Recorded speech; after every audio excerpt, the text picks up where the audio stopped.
A question 4, sorry, of paper 2, Tightrope walking over Niagara Falls. This is the November 2018 reset. Okay, question 4. So this is the questions, how the questions sort of line up on all the exam. Yeah, we've got 2 find info questions, well 3 really. Then we've got an opinion question for question 4, which is the one we're looking at, the language question for paper question 2, and the last one we compare the 2 texts. Okay, question 4. Okay, the question is, in this extract, George Mank presents Blondin in a very positive way. How far do you agree? You should comment on what the writer says and how the writer says it. So here's our extract. It's the 19th century one, so it's a shorter one. It's only about half a page in the picture.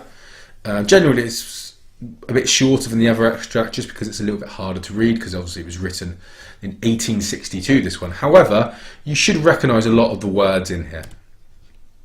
Okay, don't get stressed, it's from the 19th century. A lot of students get worried, oh, it's from ages ago, I won't be able to read it. Just treat it just the same as the 21st century one. Like I say, there won't be many examples of vocab that you won't know. Generally, you will know what they all mean. So key info about question 4, it will ask you to give your opinion. There's 10 marks available, so it's 13 to 15 minutes. Try to start each of your little PEs with I think, I feel, because that links back to the question. Use frequent, so use lots of little quotes. Do not copy out any quotes that are more than 3 or 4 words. At the most, I like my students to zoom in on 1 or 2 word quotes. And consider how the text has had the impact on you as a reader, because the question is about what you think.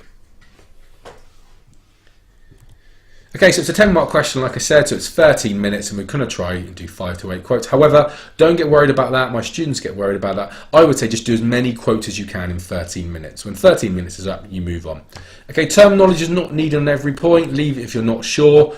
So if you're doing 6 or 7 quotes, maybe on 1 or 2 of the quotes use terminology. However, if you're not sure, it's better to leave it than use terminology like verbs and alliteration and get it wrong. So you need to use a range of quotes from the beginning, middle and end. So for example, if we're doing 7 or 8 quotes, we don't want them all like this, we prefer it like that. So it shows the examiner you've had beginning, middle and end of the extract. So key things to remember is asking for your views. Do you agree? So I will tell you this now, it's so much easier just to agree with any question. The examiner who do the exam papers, they won't pick something that you're going to disagree with. So I would say 99.9% you are going to agree with the views and explain why. Reference the question in your first line. So for example, I think that Banks presents Blondin in a positive way when, give a quote, so it links back to the question. Agree with the question, like I said. It's looking for content and method, so that basically means what the writer says and how he says it.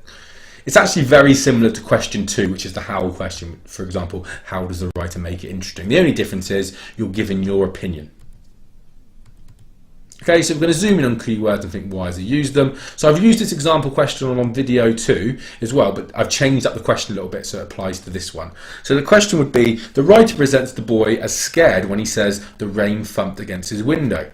How far do you agree with this view? So you can look at that quote and say, how far do you agree that the boy is presented as being scared? Remember, like I said, it's much easier to agree and say, yes, the boy is scared. So for example, if we said the rain tapped against the window, we feel like a little soft. No one's really going to get scared by something like that. A little kitten tapping on you. Yeah, a little tap like that's not going to scare anyone. However, if the rain thumped against the window and we look at the word thumped, what do we think of? We think about this when we think about thumped. So again, it's aggressive and violent compared to a tap. Yeah, it's violent. It's like someone's having a fight. So that it would be very, very hard rain. And the connotations we would have with thumped, the way the writers used it for a reason. So we think of the words power, aggression, anger, strong, or strength, punishing, force. The writer has used the word thumped for a reason. They could have put hit, they could have put tapped, they could have put knocked. Thumped has been used to show the aggression and the power that the rain has had. So in this question then we're looking at what the writer says, what method does he use, and what's the effect on the reader. So if we look at this as an example point for that question, I agree the writer presents the boy as scared. The use of the verb thump suggests the storm seems angry, punishing to the boy. So if we look at a bit more detail, okay, point and link to the question. So I've said that I agree. I've answered the question already. I've said I agree that the writer presents the boy as scared. Then I've given my point with the quote. I've used the word verb to describe thump. Remember, if I don't know what a verb is. I'm not too sure about the verb. Just say the use of the word from. And I've put, how does it suggest the boy is scared? Well, the word suggests that the rain is strong and angry and punishing and almost would scare anyone. Okay, so here's the extract again. So I would zoom in on language. So I would always look at your extract, look at the question, and try to pick 5 to 8 quotes that answer the question. So for example, in this way, pick 5 or 8 quotes that show Blondin is a very positive, that it was almost like a heroic figure. So the quote I would pick would be, the feat is a first, 25,000 people went to see him and they're eager to see him, so they're sort of like dying to see him. He stepped nimbly on the rope. Again, look at the word nimbly, it's been used. It could have just said he stepped onto the rope. The writer's chosen the adverb nimbly to suggest that the Blondin is almost like a hero, an athlete, or almost like a performer. We are told he's in full control of the situation. He sits complacently on the rope. We're shown here, he's brave because the rope is fragile. Again, they could have just said the rope, but they've chosen to describe the rope as fragile. He'd face certain death if he fell. Every eye watched him. This makes him seem inspirational to the crowds. He's described as miraculous, almost like a godlike figure. He seems barely tired. Even though he's done this amazing thing, he's barely tired by the end, and the crowd held their breath.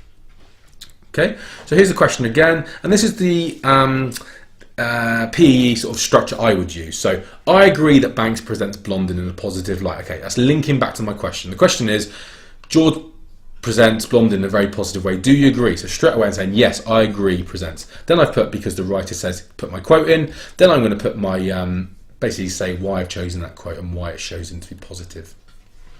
So the first quote I'm going to look at is miraculous antics, as shown in this image here. So why is that word, or why has that phrase been used? So I agree that Banks presents Blondin in a positive light because the writer says miraculous antics. This suggests to the reader his feat was almost superhuman and godlike. So I've zoomed in on the word or the adjective miraculous, and I've said, why has that been used? Well, people, if it's a miracle, it's almost like it's an amazing thing that can't happen by like the science in the world. It's almost like something that a superhero, almost like a god or Jesus, something that you would do. So they're comparing him to that sort of level. So there's my point, there's my quote, and then there's me saying why I've chosen that quote and what it means. So the next one I'm going to look at is the feat is a first. So I agree that Banks presents Blondin in a positive light because the writer says the feat was the first. This suggests he's an innovative record breaker who's doing something no one else has ever done. So really simply, if it's the first time someone's done it, it's the first time someone's done it. He's basically doing something that no one has ever done before. Okay, point, quote, explanation. Okay, every eye watched him. Okay, so we're going to zoom into this quote and say, why has that been used? They could have just said people watched him. I've put, I agree that Banks presents Blondin in a positive light because the writer says every eye watched him. This suggests the crowd was transfixed. So the fact that every single person in the crowd was looking at him suggests what he's doing is amazing. So transfixed. And then I zoomed in a little bit further by saying, zooming in onto the adjective every, because it could have just said people were watching him or the eyes were watching him, but they've put every eye watched him. So the adjective every emphasizes how in awe they were, that every single person was looking at him. Again, point, quote, explanation. Okay, next one, greeted with large cheers. I agree that Banks presents Blondin in a positive light because the writer says he was greeted with large cheers. This suggests the spectators were very impressed by his antics. So really simple on that one. Again, point, quote, explanation. And what I do here, where in the pink, where people zoom in on the quote and say why it's been used, where you're going to get a not particularly good grade is by putting things like this. It makes the reader want to read on. It puts an image in the reader's mind. It makes it interesting for the reader. Okay, all of these are not going to get you any marks because they're not analysing the language. They're just saying something vague that could be about any text. So key information for question 4, your opinion, 10 marks. Try and use I think, I feel, or I agree at the start. Use frequent short quotes and consider how the text has been used. But remember, the main thing is agree with the question and say why the quote's been used.